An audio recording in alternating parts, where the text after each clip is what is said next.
Okay, so I've decided I'm going to hang these cabinets on the wall using a French cleat system. So first step of that is for me to rip down some 3/4 inch plywood to 6-inch wide strips, and then I will find the center of each strip, and then I'll rip a 45-degree bevel down the middle of that, and then that'll give me my two French cleats. One will go on the wall, one will go on the back of the cabinet. Now I've got 4 cabinets that I'm going to hang. Each one is 25 inches wide.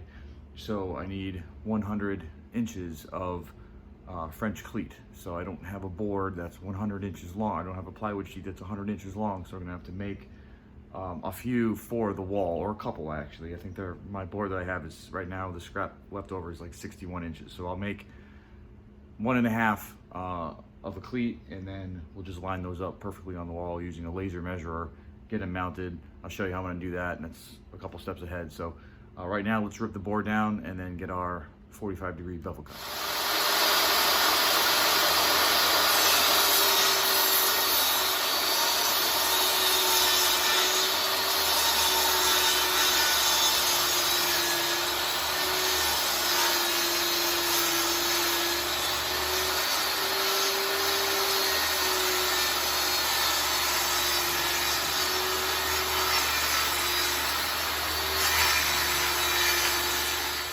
Okay, so here's the deal on the French cleat. So the first thing I do, take my measurement. I know it's 6 inches because I just ripped it down to 6. So what I'm going to do is mark the dead center of the board, which is 3 inches, right? Then I'm going to transfer that mark onto my edge. I'll just use a speed square here to get a nice line. Okay, so there's my center. Then take a measurement of the thickness, which is about 11, almost 12 sixteenths. So we'll just call it 3/8. So then I'm going to take my tape measure and I'm going to mark 3/8 of an inch right in the center of that first line. So now I have a center point and an intersection right in the middle of that edge. So what I do is I take my speed square, 45 angle side, flush it up to the bottom, and I want to draw a line that's going to intersect through that point, right? And I'll do it on both sides. Okay, so now I know that if I line my blade up with either one of these lines, I'm going to get a perfect cut directly down the middle of this board. So let's go set up our table saw. Okay, so you can see we set our blade on our table saw to 45 degrees exactly. So now I know that if I line that blade up with the center line of, or the diagonal 45-degree lines that I just drew on my board, it's going to cut it right down the middle. So I actually already have the fence in place because I already just ripped the board through a second ago. So I'm going to go ahead and just rip all these French cleats down, and then I'll show you the end result. Okay, so I just want to show you the finished result. So this is that board ripped directly down the middle. So if I flip it up on its side, it should, in theory, be exactly the same height. A perfect split. So as you can see there, if I squeeze the boards together, that looks pretty good. So that will work for my French cleat. I'll go ahead and rip the rest of these boards down now. We are going to have a cleat spacer at the bottom. I'll explain that in a little bit, but I'll go ahead and cut that up while I got the saw out. Okay guys, so the next step is going to be measuring out our pieces of plywood that we ripped down and getting these cut up on the miter saw into 25-inch smaller pieces so we can mount them to the back of the cabinet. Now this piece here is actually just a non-beveled piece. This was a 6-inch strip of plywood that I cut, and then I ripped it in half to 3. These are actually the support cleats that are going to go to the back of the bottom of the back of the cabinets, if that makes any sense. So we're just going to mark off 25.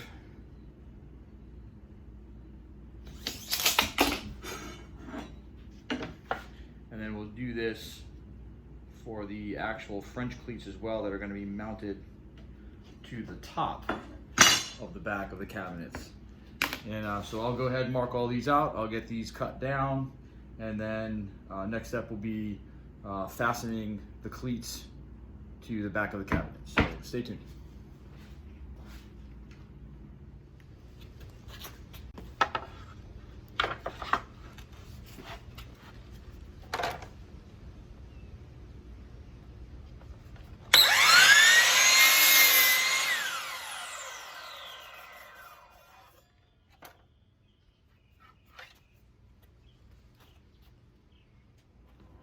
Okay, so French cleat. We're gonna fasten these to the top of the cabinet. This is label top here, so I know I'm in the correct orientation for the shelf pin holes that I drilled in an earlier video. So French cleat, it's essentially like a hook. This will go, the hook side is gonna face, the beveled edge will face the cabinet. So this will hook onto the opposing end that we'll put on the wall later. So the first thing that I like to do is just, I already did it, but I mark my brad nail holes so that I don't run into any problems when I pre-drill or fasten this down with some screws. So just line it up, dry fit, flip it over. Just gonna add some glue.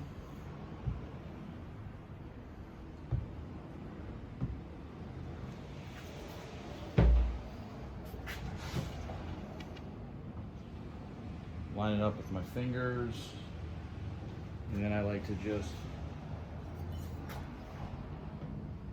take a square, make sure that it's perfect.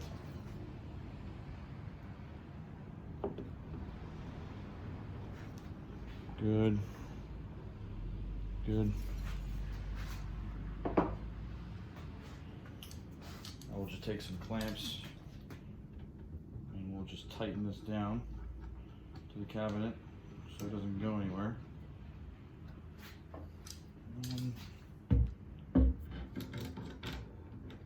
And 2. That's good. Just make sure that may have come out of square a little bit. Let's just double check it. Oh.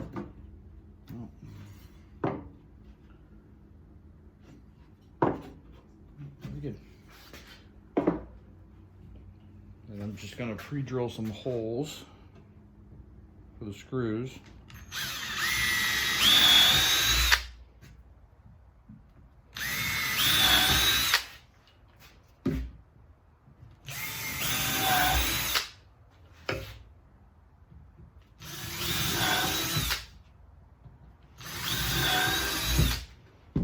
Good. And then we're going to be using, these are just some leftover screws that I had laying around. These are 1 1/4 inch exterior deckmate screws. They're just some extras I had from a planter that I built a little while back. So to put these in, it's just a star bit, which I like better than Phillips. I drive it in a little and then zip it in, and it flushes it up really nice. You don't have to worry about countersinking your screws.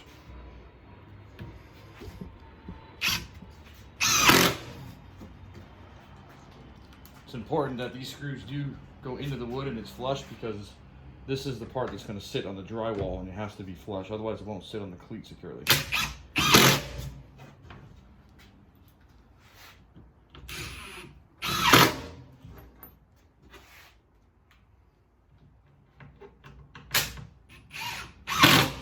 Okay, so that's how we do that. I'm going to go ahead and install the spacer cleat the same exact way on the bottom. I'll finish the rest of the cabinets, and then we'll put the cleat on the wall. I'll show you how to do that next. Okay, so I just want to show you what the cabinets look like at this point. All the French cleats are on, and all the spacers at the bottom. we're on. So I had to do some measurements here. So I gotta figure out where these cabinets are gonna be mounted securely to that wall. So, jumping a little bit ahead here, here's the miter saw that I'm gonna be using for the miter saw station that'll go under the cabinets. I love this feature because of that right there. This is the Bosch 12-inch dual bevel glide miter saw. So I can mount this flush against my wall and I don't have to worry about the miter saw or the workbench itself protruding too far, too deep into my garage space. But with that said, I had to figure out what the lowest point of the bottom of the cabinet could be. So, quick measurements. My workbench that I built previously is 36 inches. So I would like the deck of the miter saw this here to be at 36 inches.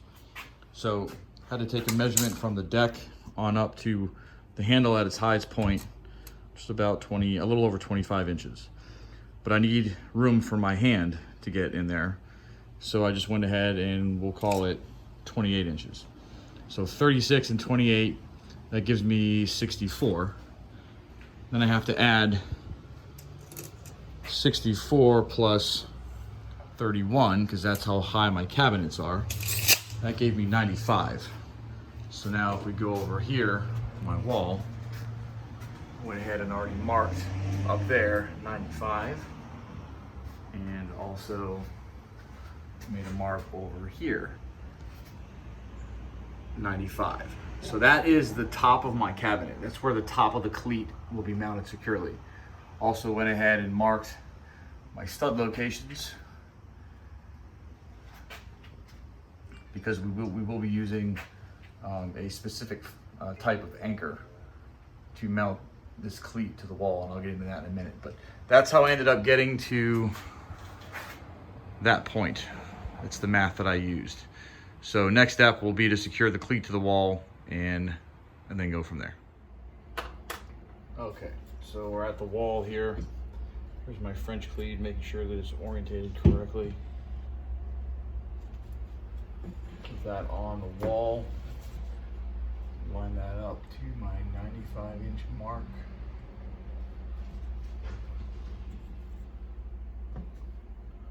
A level on here.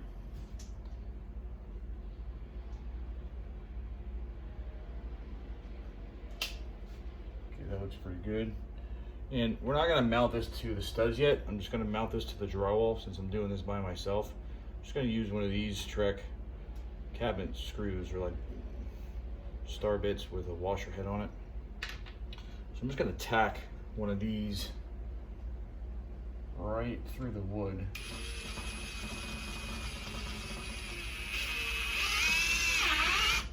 And just temporarily hold the cleat in place in the drywall. That way I can pre-drill my holes for my anchors. I don't have to worry about this thing moving on me, falling down. So these are self-tapping screws, so try not to drop them when you're doing this yourself. Put another one on there.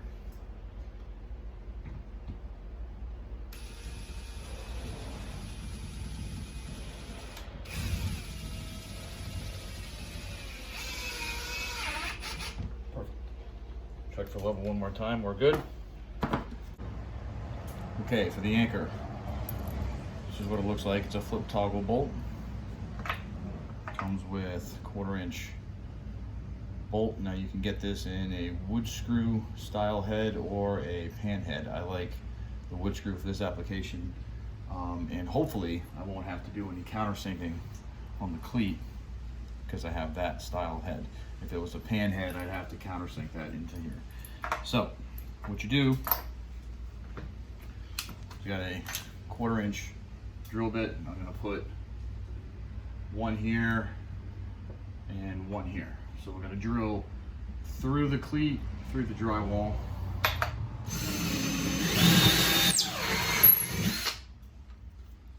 Same right here.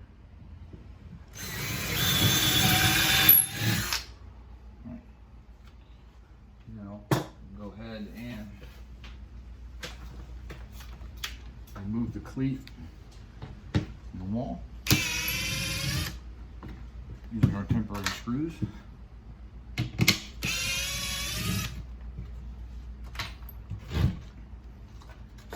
And now we'll go ahead and switch out our drill bit to 1/2 inch, and we'll make these holes a little bit wider.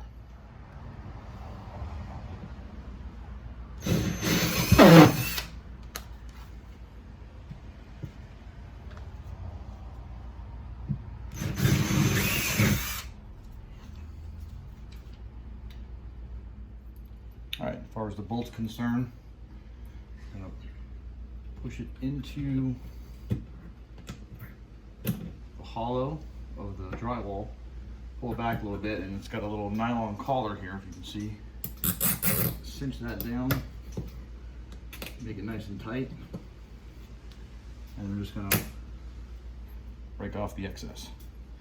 So I'll go ahead and do that for the rest of the holes that I'm gonna do for these cleats, and then we'll come back and mount the cleats officially to the wall.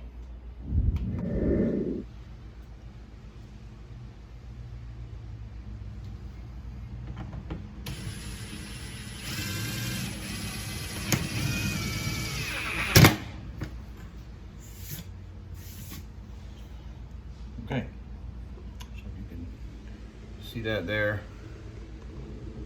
nice and flush and more level, not too shabby. So we'll finish that off, rest of the cleats, then we'll get these things on the wall once and for all.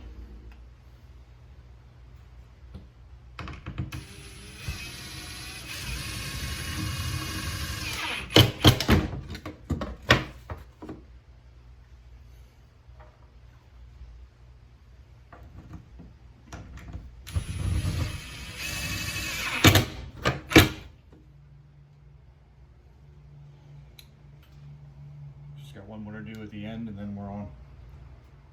Okay, so cleats are on, they're secured. And now we're gonna take our cabinet, our first cabinet, and go ahead and mount this to the cleat. Just lift this thing up.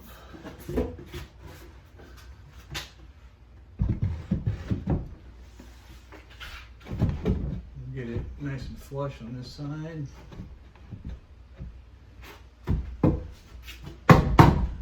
Okay, so there you have it. Just take a peek in up there if you can. There's the cleat. And the ladder here. And that's why there's a spacer at the back. So there's a little gap. But all in all, this is what it looks like.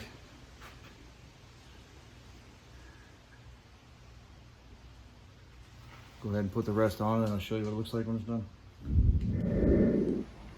Okay, there's the finished product. Cabinets are up on the wall. Shelves are in place. I just used some basic shelf pin. This is what they look like here. Just throw these in. Came out pretty good. So I'll start stacking these with tools and whatnot. And doors, I'll probably do doors at a later date. I'll do a video on that as well. Maybe do some shaker doors or something. Next step will be to get started on the miter saw station that's going to go right below it. So stay tuned for that. Hopefully you enjoyed this series of videos, and if you did, subscribe to the channel. I'm going to try to put more stuff out. Leave your comments below, and we'll see you next time.